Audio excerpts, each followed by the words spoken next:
Yun mga kabiyahe, dalaw muna sa aking napakababait na ama't ina. Yan mga kabiyahe, yan ang aking kuwan. Wala man ako nung pitsados nung araw ng mga nung undas, hindi nakauwi at talagang busy sa trabaho. Pero ngayon hindi natin din kakalimutan ng kanilang kuwan. Kahit huli na tayo, magsindi man lang dito, maglinis-linis, okay na po. Yan mga kabiyahe, dalawa ko sa ama't ina dito sa sementeryo. Yan.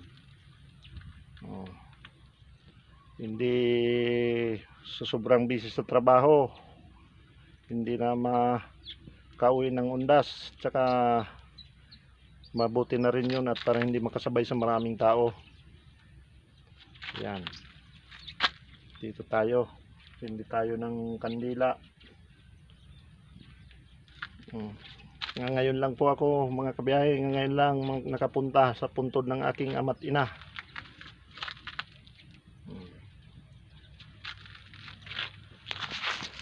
Nagmotor lang tayo para makadalaw. Hindi baka sabihin pinapabayaan na. Yan lang mga kabiyahe. Maraming salamat sa mga sumusuporta sa akin, sa mga followers ko. Okay po.